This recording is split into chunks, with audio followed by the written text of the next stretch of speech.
The average technology company is putting out 27 new features per day. In this video, we're going to address what this is doing to their developers. For those of you who don't know me, my name is Cody Isbell. I'm a neuroscientist that burnt out all of my developers at our first AI startup, and now I help prevent this from happening to developers like you. By the end of this video, you will know the solution-based details as to what the Binge-Burnout Cycle is, how it affects your body, and learn the basic operating system of your brain. If you're a developer, you've probably dealt with the Binge-Burnout Cycle before. If not, I'm sure parts of it will sound familiar. Let's take a look. Look familiar? It has two main parts, the anxious binge to keep busy and the burnout phase, where you crash. In the binge, you juggle all of the balls effectively, which can feel like hyper-focus, but eventually you lose interest in the project, you don't want to work anymore, and you question if you're even smart enough to be a developer. Sometimes this burnout phase can even lead to varying levels of depression. So that's the cycle, but this wouldn't be the Rewrite and Rise channel if we did not dive into what's happening in your brain during it. If you look at this brain scan, you can see there is less white matter inside of a burnt out brain. This is bad. Losing white matter can cause things like the speed of information processing to decrease, diminished attentional capacity, and increased forgetfulness. And the scariest of all is it literally speeds up the aging process. So how do you escape this cycle? Or better yet, is it possible to never enter it? This is an easy loop to get caught up in, especially in today's world. I work with a ton of developers who are struggling with this binge burnout cycle. And to help them, we work through a three-step process to attack it. Step number one is awareness. It seems simple, but it's not always easy. The achieve culture we live in today makes it hard to admit that we are burnt out, and you must become aware of the problem if you want to solve it. So one of the easiest ways to do this is to know the cycle and to learn the 3 signs of burnout. Let's break them down. Sign number 1 is exhaustion. This isn't the I'm tired because I worked out so hard today type of exhaustion. This is the type that no matter how much sleep you get or how many breaks you take, you're still tired. Your energy seems to be permanently low, almost like every day is a groggy journey. After long enough time, you begin to see sign number 2, cynicism. You become more of a cynic. You have a negative filter on life. Everything you take in is framed negatively. Even if you're typically a positive person, the overwhelm, stress, and anxiety have a way of beating you down over a long enough period. Then, our brain creates this negative filter because it's less painful to expect the negative than to hope for something better and have nothing change. Until finally number 3 sets in, purposelessness. You don't see a point in what you're doing anymore. Your job, career, relationship has lost its why. This is often the lowest part of the cycle. It's at this point that varying levels of depression are often felt, and your tired, cynical brain starts to give up and shut down. Bringing your attention to these 3 feelings is an easy way to examine where you're at. Are you feeling any of these right now? Another awesome resource is the Maslach Burnout Inventory. I put a link in the description to the quiz so you can take it anytime you need it. This was created by Dr. Christina Maslach, who is one of the leading researchers in the world on the topic of burnout. The quiz goes even further in depth on some of the early warning signs of burnout and is a quick and easy way to test where you're at. Take a moment right now and ask yourself, am I experiencing any of these signs? If you are, the next step is to escape the cycle. In the coaching I do with developers, I teach them to name everything. What do I mean by this? Studies show that naming your emotions immediately releases their grip over you and reduces psychological distress. You can name your burnout anything you like. I use this naming tool for all sorts of different emotions. For example, my anxiety is called Mamba, which is the name of a roller coaster near where I live. I use this name to help me shift my anxiety to excitement, which is what I feel when I'm on a roller coaster. After all, the neurochemicals released in your brain when you're anxious are the same as the ones released when you're excited. The only difference is how your brain is labeling it. On a roller coaster, I'm normally excited. So my anxiety, Mamba, allows me to trick my mind into calling forth a different, more fun experience, which calms me down almost instantly. And by naming your burnout, you can train your brain to separate from the experience and bring forth a more playful state of mind, which will allow you to escape this cycle faster and faster every time. Another way to escape this cycle is with one of our other most powerful exercises I have clients work through, a belief wheel journal. In this exercise, I have them examine their experience using the tool shown here.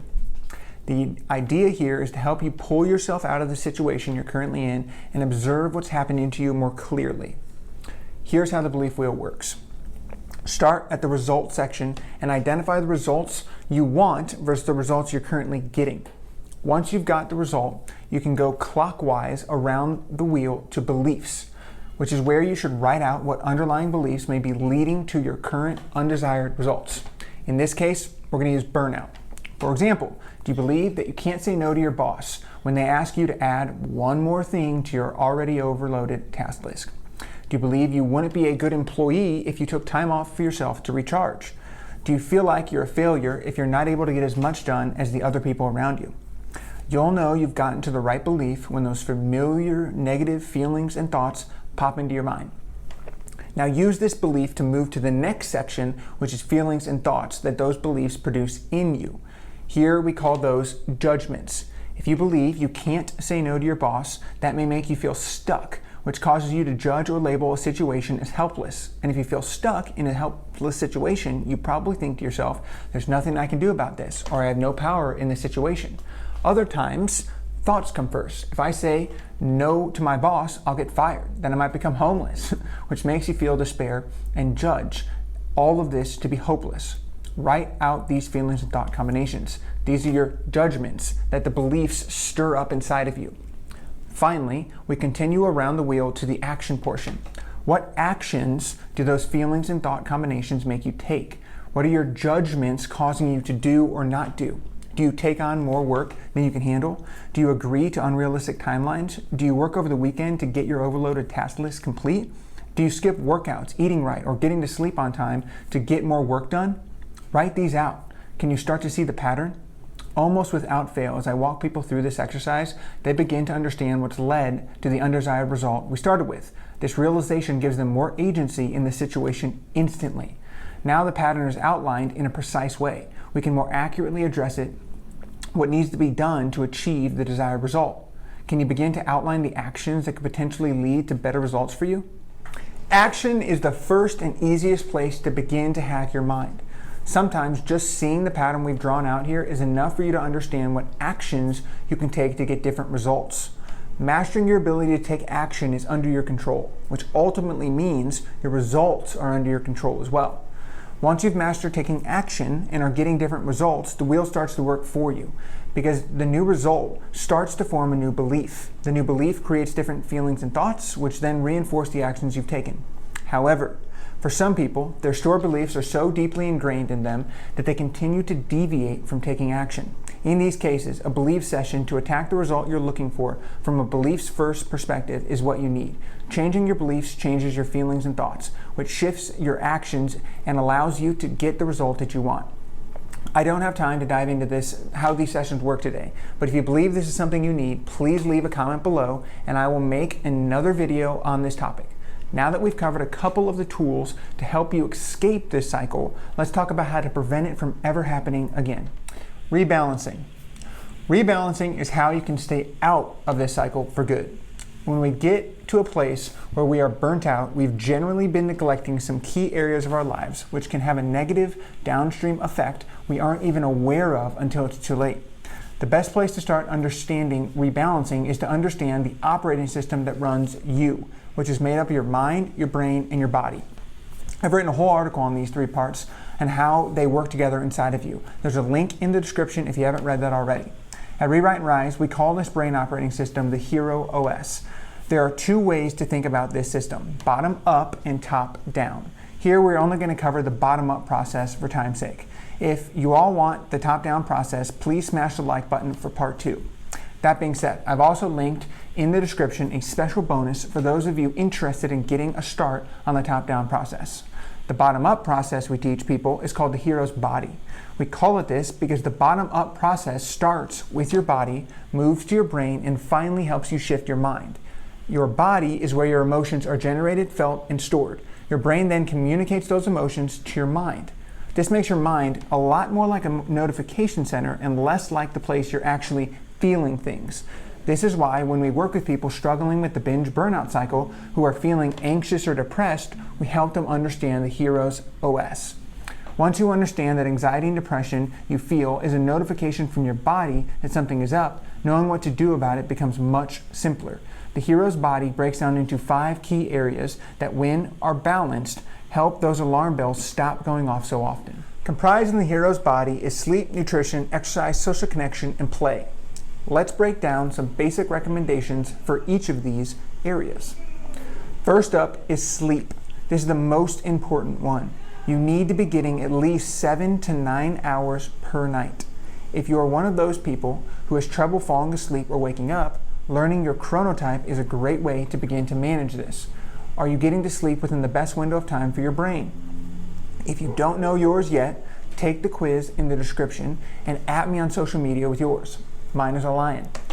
Lastly, start creating a morning and night routine to help your brain get into a sleep-wake rhythm that allows you to sleep more peacefully and effectively.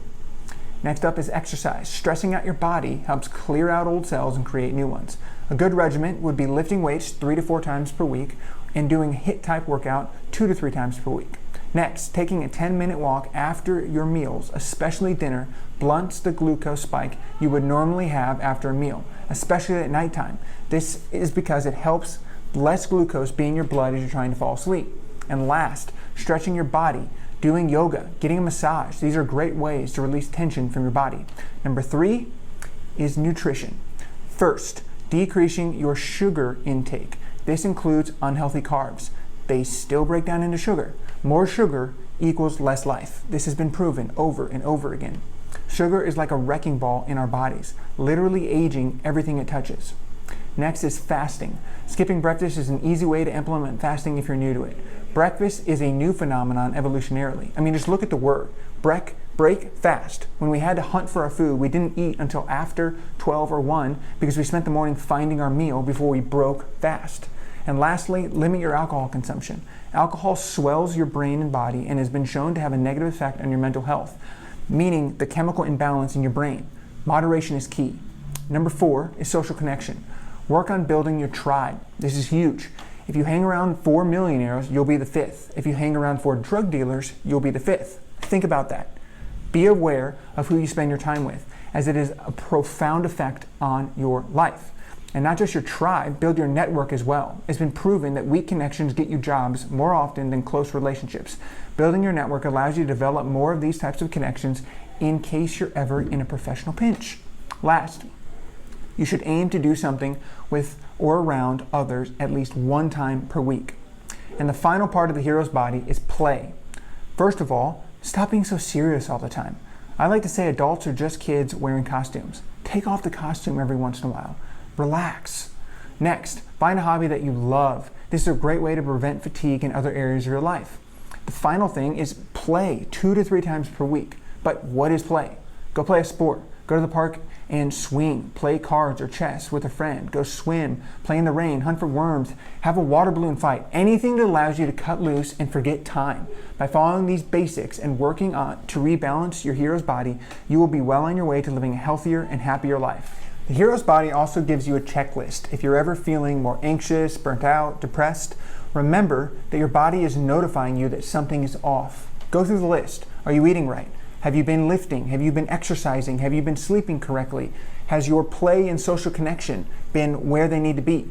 Now that you have this checklist and understand the operating system which connects the mind, brain, and body, you'll be able to more precisely solve the problems that seem to be matters of the mind. So instead of saying, I'm anxious, you can start to say, my body is feeling a little anxious today, probably because over the last week, I haven't seen one other person, I've been eating terribly, and I haven't exercised at all. Precise problems equal precise solutions. The hero's body gives you this precision for bottom-up programming of your mental and emotional well-being. So I bet by now you're curious about our top-down process. Questions are where this process begins. So don't forget, in the description, I put a PDF link to get started on this process. It includes the top 5 most powerful questions in the human English language neuroscience says you should be asking yourself daily. That's all I have for you guys today. If you like this video, please subscribe and smash the like button. If you're going to start developing your hero's body and would like others to join you, please share this video with them. And I highly encourage you to watch this next short video on how to develop MVPs for your hero's body.